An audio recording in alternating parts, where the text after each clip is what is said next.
Thank you. समोर. Thank you.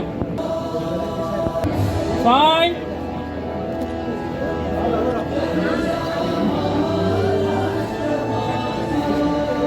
Okay, समोर बघायचं इकडे. फाईन. थँक्यू.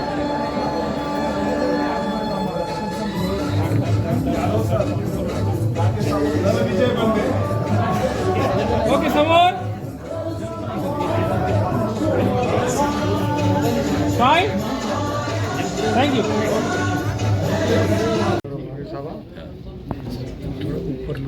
अच्छा, पहिल्यांदा डॉक्टर DS काटे साहेब, आमचे सर्वांचे स्नेही, यांना इंडिया बुक ऑफ रेकॉर्ड्समध्ये आज त्यांच्या नावाचा समावेश झाला.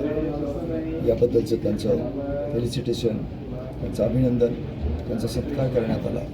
याबद्दल पहिल्यांदा मी त्यांचं मनापासून अभिनंदन करतो, कौतुक करतो. जो विषय त्यांनी हाताळला, स्मशानामध्ये काम करणारे कर्मचारी, स्मशानजोगी ज्यांना आपण म्हणतो, अशा जवळपास 46 स्मशानजोग्यांचा 21 जून रोजी त्यांनी केलेला सत्कार, त्यांचा सत्कार, त्यांना जेवण, त्यांना कपडे आणि खऱ्या अर्थाने माणुसकीला एक ज्याला आपण म्हणतो जोपासणारी, माणसात माणुसकी शोधणारी ही जी बाब आहे, या बाबीलाच त्यांनी हात घातला. स्वतःचा वाढदिवस अशा लोकांच्या बरोबर त्यांच्याच पंगतीत बसून जेवण करून साजरा केला, त्यांचा सन्मान केला. एक अतिशय मोलाची अशी बाब ही आम्हा सर्वांना आणि प्रत्येकालाच वाटली आहे आणि त्याचाच परिणाम म्हणून इंडिया बुक ऑफ रेकॉर्ड्समध्ये त्यांच्या या कार्याची दखल घेतली गेली आणि त्यांना सन्मानित करण्यात आलं. त्यांचे अनेक असे उपक्रम आहेत जे खऱ्या अर्थाने मागास वंचित लोकांच्या उत्थानासाठी अनेक प्रकारचं कार्य ते करत आहेत. त्यांनी स्वतः जीवनामध्ये केलेला संघर्ष, या संघर्षाचं एक फलस्वरूप म्हणून अशाच लोकांसाठी काम करण्याची त्यांची प्रेरणा आणि भूमिका ही सतत महत्त्वाची राहिलेली आहे. अर्थजागर असेल, उद्योजक म्हणून असतील किंवा विविध क्षेत्रामध्ये केलेल्या कामाबद्दल त्यांना महाराष्ट्र रत्न अशा प्रकारचे जे अनेक पुरस्कारही प्राप्त झालेले आहेत. खूप चांगल्या स्वरूपाचं ओरिएंटेशन, आईवडिलांची पुण्याई, चांगलं काम करण्याची एक मनामध्ये जिद्द, संघर्ष केलेला त्याचा एक फलित म्हणून त्याने सतत लोकांच्यासाठी काम करण्याची भूमिका त्यांची राहिलेली आहे आणि याचाच परिणाम म्हणून त्यांना अनेक पुरस्काराने सन्मानित केलेलं आहे. अनेक लोकांनी त्यांची वाहवा केली आहे आणि अनेक वेगवेगळे प्रयोग ते त्यांच्या जीवनामध्ये करत असतात. याचंच आज हा एक उपक्रम आपण पाहिलेला आहे. याबद्दल मी पुन्हा त्यांचं मनापासून अभिनंदन करतो, कौतुक करतो. भविष्यातही अनेक अशा प्रकारचे पुरस्कार त्यांची वाट पाहत आहेत असंही मला वाटतं. या प्रकारामुळं त्यांनाही ऊर्जा मिळत राहते आणि मी असं पाहिलं की जसं त्यांचं वय वाढतं आहे तसं उत्तमोत्तम काम करण्याकडे आणि वेळ देण्याकडं, चांगलं काम कसं करता येईल असाच त्यांचा कलही वाढत राहिलेला आहे असं मला वाटतं.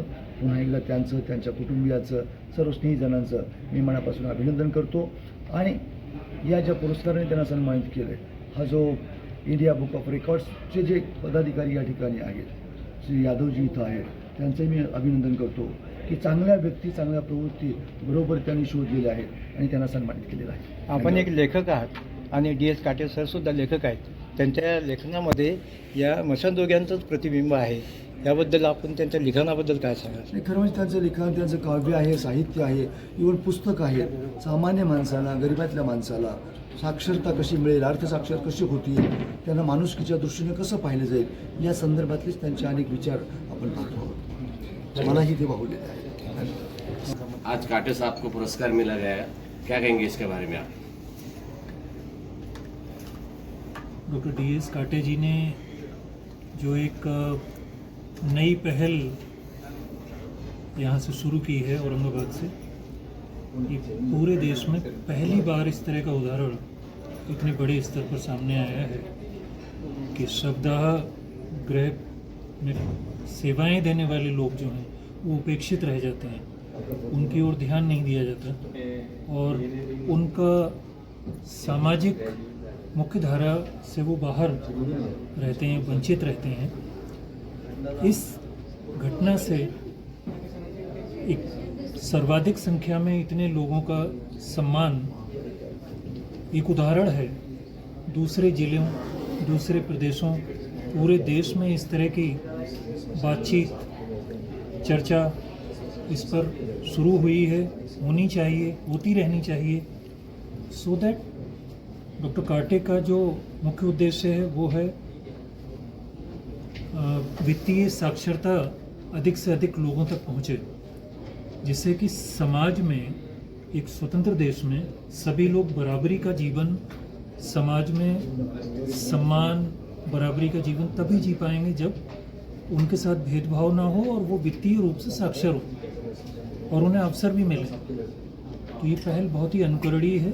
इंडिया बुक ऑफ रिकॉर्ड्स की तरफ से आज इस रिकॉर्ड की आधिकारिक घोषणा करते हुए मुझे बहुत खुशी हुई और देश में यह आगे भी एक लहर बनेगा, चर्चा होगी, इस पर और काम लोग करेंगे और समाज के लिए एक बहुत अच्छा उदाहरण प्रस्तुत किया है।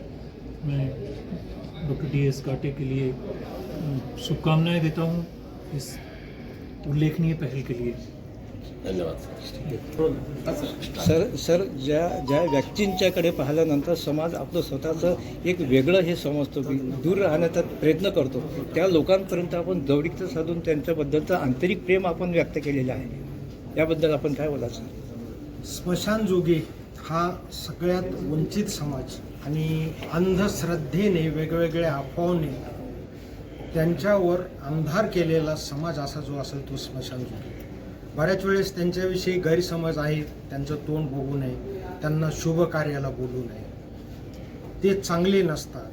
पण मानवाचा सगळ्यात शेवट जिथं होतो, अंत्ययात्रा निघते आणि मनुष्य स्मशानभूमीमध्ये जातो, त्या राखेपासून सगळे नातेवाईक जिकडे तिकडे पाठ करून निघून जातात, पण त्या राखेचं रक्षण करणारा, त्याची विल्हेवाट लावणारा एकमेव समाज म्हणजे स्मशानजोगी समाज। आणि अर्थव्यवस्थेचा असा नियम आहे, जेवढी सामाजिक विषमता वाढल तेवढा विकास कमी।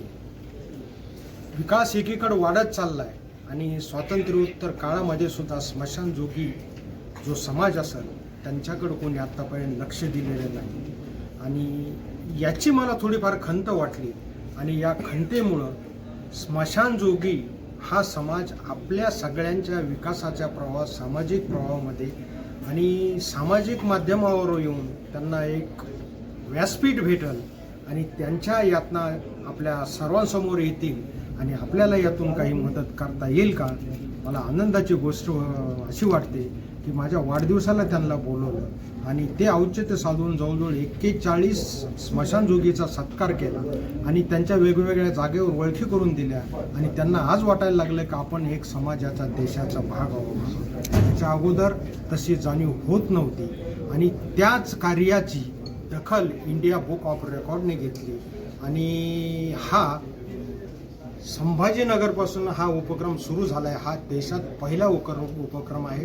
आपल्या शहराचा मला अभिमान वाटतो आणि संभाजीनगरपासून या उपक्रमाची व्याप्ती भारतभर वाढेल आणि एका समाजाला विकासाच्या प्रवाहात, सामाजिक चेतनेच्या प्रवाहात आणायला असे प्रयोग निश्चितच सगळ्यांनी करावे, हे मला वाटतं। खूप खूप धन्यवाद। अण्णाभाऊ साठेंनी मशानातलं सोनं असा उल्लेख केलेला साहित्यामध्ये, आपण या मशानजोगींना आपण मशानातलं सोनं असं म्हणताय का?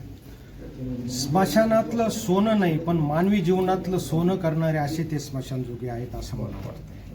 अण्णाभाऊ साठेने जे म्हटलं ते योग्य आहे, पण त्याचा पुढचा कळस म्हणजे मानवाच्या जीवनाचं शेवटच्या याचं जर सोनं करणारे कोणता समाज असतील तर ते स्मशानसेवक आहेत असं मला वाटतं आणि त्यांना मी वंदन करतो आणि ह्याच धागा मी पकडून त्यांचा हा सर्व सत्कार, सन्मान आणि आपल्या सगळ्यापर्यंत येण्याचा प्रयत्न, त्यांचा व्यथा पोहोचण्याचा प्रयत्न मी केलेला आहे। धन्यवाद।